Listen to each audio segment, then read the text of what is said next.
Bagi saya lah, bagi saya tidak ada salah lah, tidak ada salah kalau misalnya mereka nak bergandingan, tidak salah, as long as tidak ada pertukaran wang berlaku, pertukaran benda berlaku. Contohnya hari ini sudah ada laporan-laporan dibuat kepada lembaga disiplin, calon-calon yang bertanding ni bagi sogokan, ada yang bagi RM1,000, ada yang bagi lebih daripada itu pun ada. Kita harap benda ni tidak berlaku, kerana kita dah 2 kali ditegur oleh rakyat. Kita kalah dalam pilihan raya, walaupun sekarang ni kita sebahagian daripada kerajaan. Jangan lupa hari ni UMNO dalam keadaan kita sebenarnya sepatutnya jadi pemangkang. So ubahlah, sampai bila nak main duit ni. Kita harap benda ni dapat dihentikan. Kalau nak bergandingan antara calon ketua, macam baru-baru ni kita tengok kenyataan yang dikeluarkan oleh Setiausaha Pemuda, dia bergandingan dengan YB Khairi sebagai calon naib. Lepas tu dia namakan terus Setiausaha, Bendahari, Ketua Perangan. Itu tak ada masalah, itu hak dia.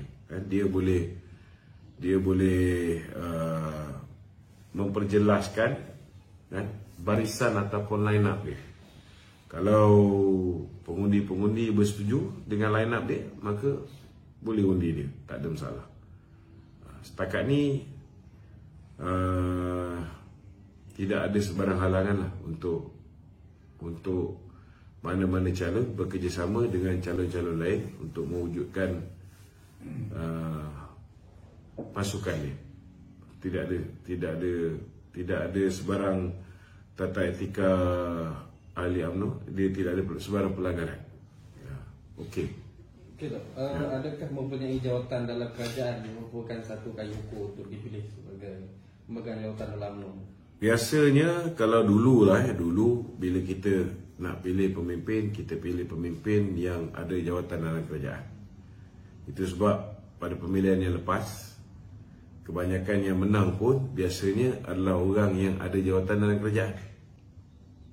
Tetapi kita dah tengok dengan mata kita sendiri bahawa bila kita kalah 2018, orang yang ada jawatan dalam kerajaan, orang yang pernah jadi menteri, macam Tok Pa Hamzah, akhirnya tinggalkan parti kita.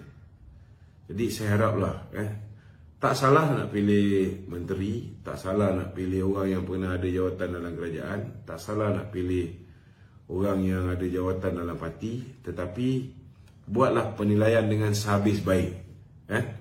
Pilihlah orang yang betul-betul boleh pastikan dia akan jaga kepentingan parti lebih daripada segala-galanya.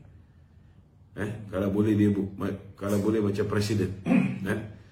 Kita tengok presiden kita, dia kalau fikir pasal diri dia sendiri, bila Mahathir suruh dia bubarkan UMNO, masuk Bersatu, kalau dia fikir pasal diri dia sendiri, dia bubar je lah. Selamat dia. Tak ada ugutan, tak ada gangguan apa semua. Tapi disebabkan dia tak nak ikut telunjuk Mahathir, tak nak bubarkan UMNO, tak nak menyertai Bersatu, akhirnya apa jadi pada dia? 10 hari lepas tu 87 pertuduhan datang. Tetapi beliau tak goyah. Beliau masih lagi mempertahankan parti. Itu sebabnya banyak orang pelik lah kenapa saya mempertahankan presiden.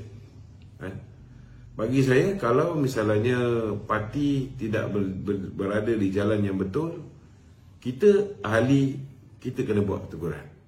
Tetapi kalau presiden bermati-matian mempertahankan parti kita daripada dinodai oleh musuh kita, daripada diperintahkan untuk dibubarkan, dipertahankan, dan akhirnya dia terpaksa turun naik mahkamah 4 tahun lebih.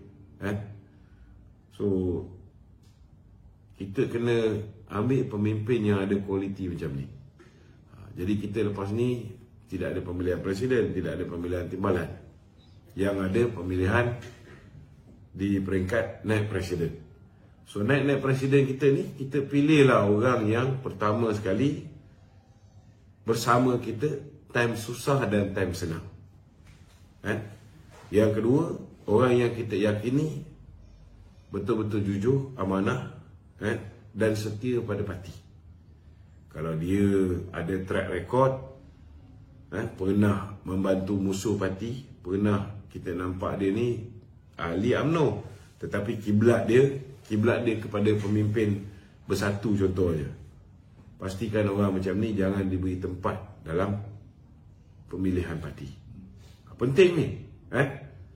Saya boleh cakap benda ni 4 tahun setengah saya bercakap setiap hari, tapi kalau tuan-tuan tak boleh nak tangkap apa yang saya cuba nak sampaikan,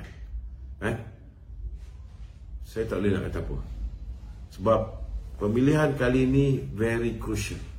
Kita dah kalah 2 kali, sekarang ni Allah Ta'ala bagi kita nyawa.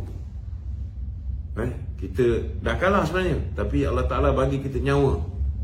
Pasti ada sesuatu yang baik yang UMNO dah buat untuk agama, bangsa dan negara ni, yang menyebabkan kita ni diberikan peluang kedua. Jangan sia-siakan peluang ni.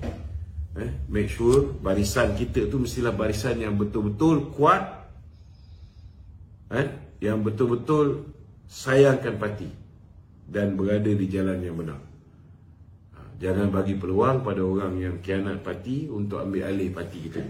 Kerana bila mereka ambil alih parti kita, kita pun tahu musuh-musuh kita pun sekarang ni cuba untuk meletakkan calon-calon dan proksi mereka untuk bertanding, untuk memenangi ketiga-tiga jawatan naib dan memenangi jawatan ketua pemuda, ketua wanita, ketua puteri. Begitu juga dengan jawatan Majlis Kerja Tertinggi. Dia orang akan ada line up dia orang sendiri. Dia orang akan ada rakit dia orang sendiri. Jadi kita pun dah tahu dah. Saya dah cerita dengan ni 4 tahun lebih. Saya yakin ramai tahu siapa yang kita patut pilih, yang siapa yang kita patut elak daripada pilih. Kalau orang tu dah taubat, lain cerita. Boleh kita pertimbangkan. Tetapi kalau orang tu masih lagi buat kerja-kerja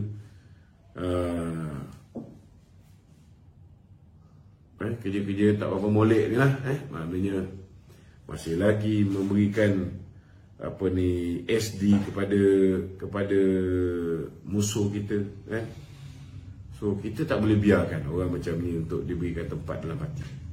Jahanam parti kita ni. Okey. Jadi maksudnya Dok, pemimpin yang kriteria yang kita pilih ni adalah orang-orang yang bersama-sama mempertahankan institusi presiden, mempertahankan UMNO. Saya haraplah supaya